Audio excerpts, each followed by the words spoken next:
I would like you to take a moment and view an interview that I did with a woman named background and what she has lived through and the healing and freedom she's gained from Ministry of Do What Jesus Did Portland will be very amazing to you. So take a moment and look at this video. We would like to hear your story. What kind of a family were you born into, and what was your childhood like? I was born into a family of Satanic worshipers. My childhood was one of constant fear and pain. Physical, emotional, and sexual abuse were part of my everyday life. Sacrifices of all kinds and rituals were done on a daily basis. Did people in the outside world know what was going on in your family? No, they didn't. We lived a double life where we presented ourselves to the general public as being upstanding citizens in the community, Christians, going to church, to Christian churches. And my grandmother was a deaconess and in that church we had satanic rituals. We'd go to that church on Sundays and worship Jesus, and on Wednesdays and worship Jesus, and on other days of the week we'd have satanic rituals in that church and we'd be worshiping Satan.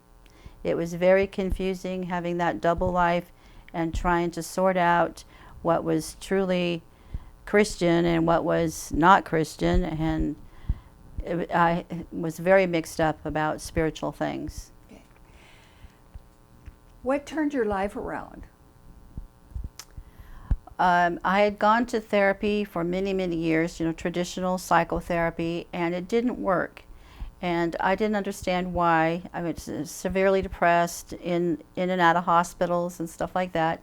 And finally, I heard about Do What Jesus Did Portland, and decided that, after such severe depression and just no way out, I could find no way out, I was desperate. I decided to go and check it out. So I came on a Thursday night. I'd been in the hospital and was desperate, and I came and learned that I needed spiritual healing. Because of the satanic ritual abuse, there was so much spiritually that needed to be healed.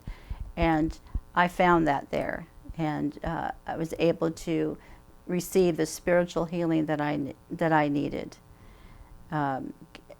Heal the part of me that was so afraid of God. God is a man. Men abused me. Jesus was a man. Men abused me. I had no connection to God that was a healthy one. And coming here, I was able to find the love of God and accept Christ as my Savior and not be afraid anymore. That fear has gone. I no longer fear men at all, and I did fear them greatly. You have been in psych wards on occasion. What was the trauma that caused you to have to go into a psych ward?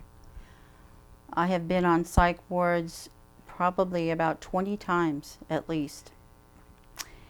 And guilt and shame, severe depression were all symptoms that got me into the hospital. Self-hatred, not feeling safe at all, those symptoms just magnified to the point where I couldn't take care of myself and I would end up on a psych unit. And the guilt and shame and the fear were particularly attached to the sacrificial deaths of my son and daughter. I was impregnated by my father when I was just 12 years old and had my first child at 13. My second child, I was 18, and his father was a man who was in the coven who I did not know. Those children were bred. I was forced to have them for sacrifices, and I myself was forced to sacrifice them to Satan. And that is one of the biggest reasons I would end up in the hospital, is because I could not deal with that guilt and that shame.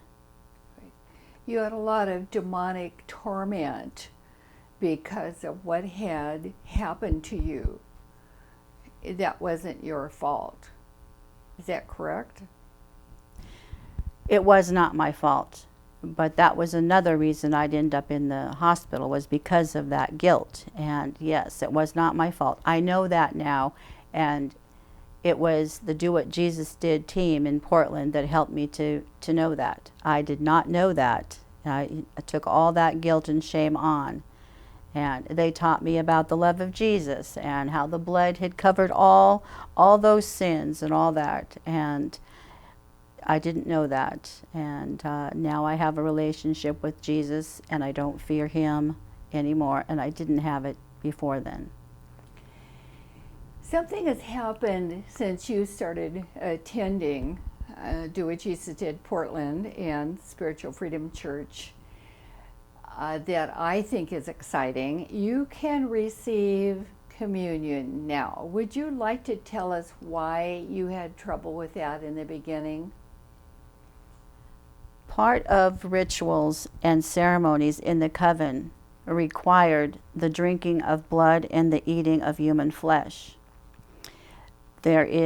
Communion is taken in the Satanic Coven. Of course, it's demonic. It's not like what we take in Christian. It's not the celebration of Christ giving his body and his blood to cleanse us from our sins, and him giving himself to us.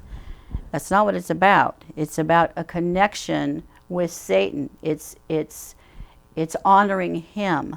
In the coven, that's what you do. You eat the flesh, you drink the blood. So I could not take communion when I first came to Do What Jesus Did Portland, and I was offered the elements of communion one evening. I could not take it.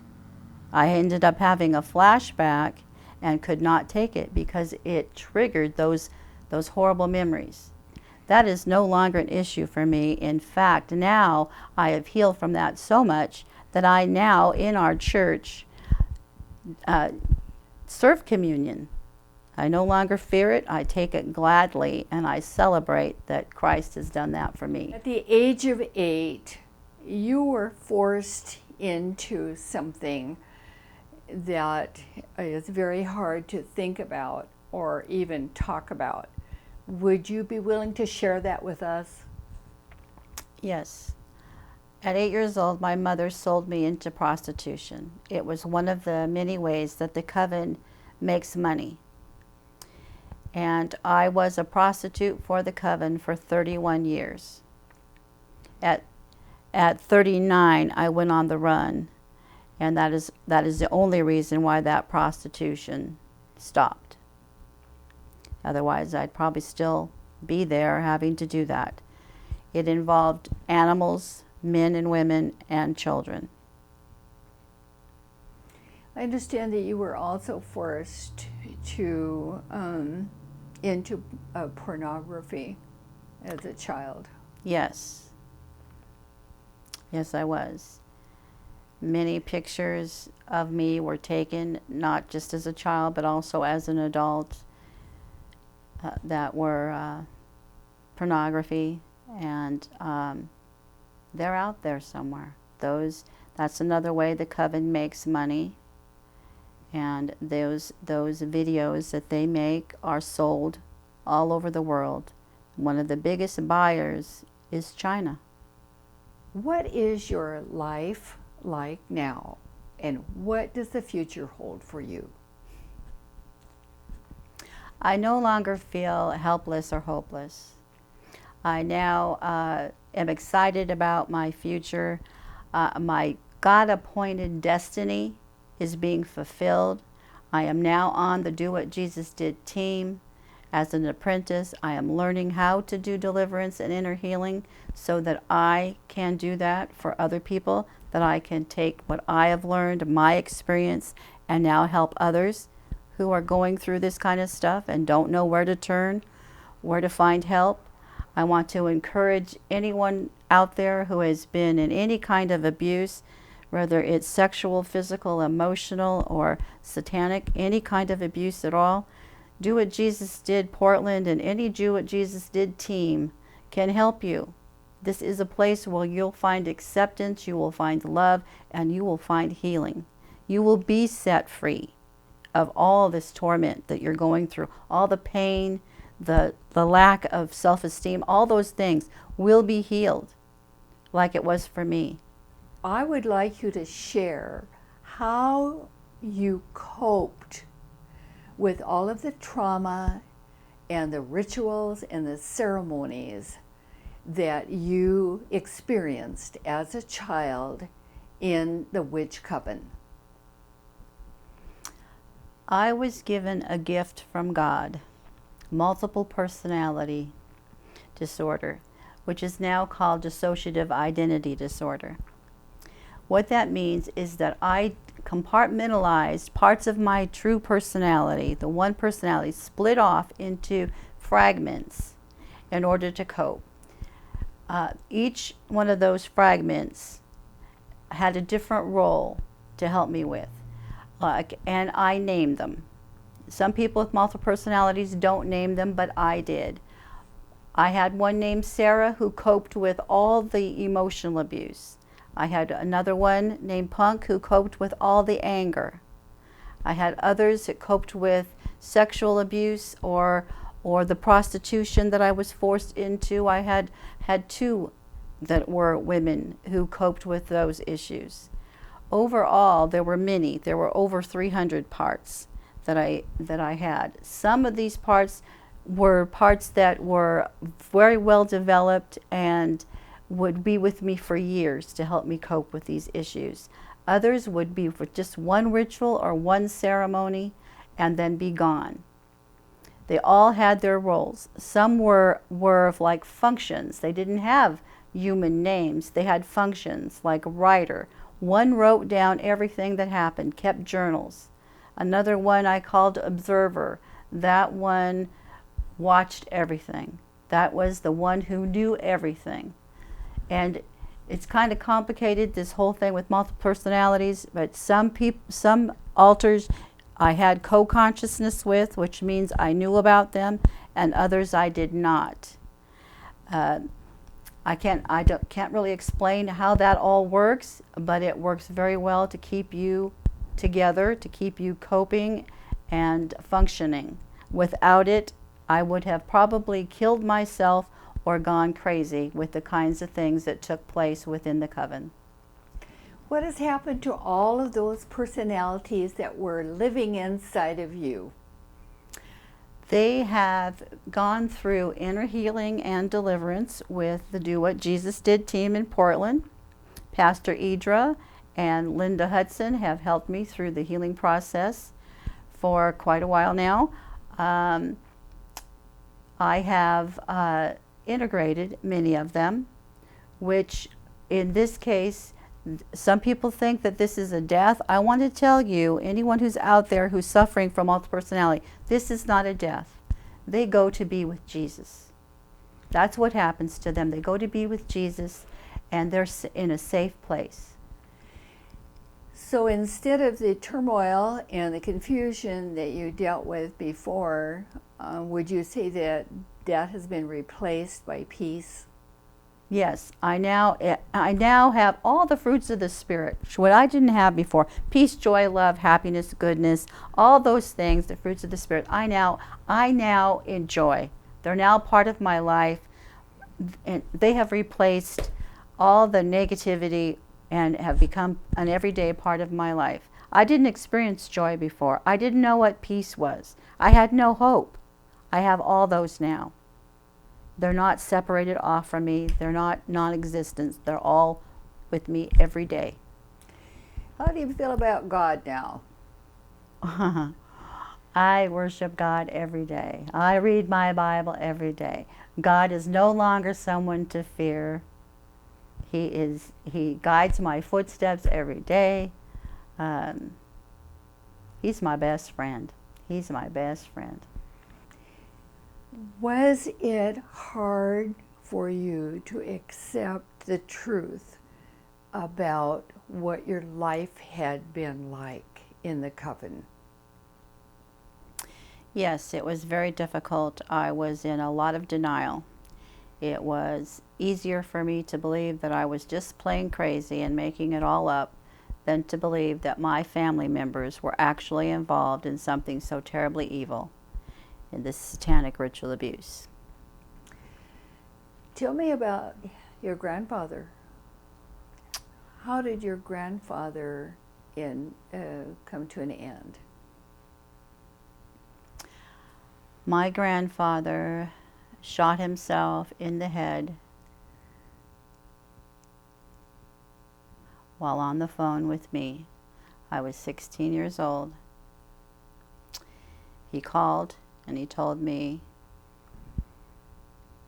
that he could not take it any longer and that he was called to say goodbye. And he shot himself, and I heard it over the phone. How did you come to Christ? I was 4 years old. I was hiding in my closet from my father. He was on his way into my room to sexually abuse me once again. And I was sitting in the closet next to a dresser, and all of a sudden I felt pressure on my shoulder. And I thought it was my father. It was dark in there, and I thought it was my father. So I turned around and looked, and it was the most glorious and beautiful thing I've ever seen in my life. It was Jesus. The light was so bright, and the glow, I mean, it hurt my eyes to look at him. I could not see his face because there was so much light all around. I could not see his face. And he put his arm around me and said, "I can't stop him, but I will always be here with you." And it happened over and over again, and he was always there.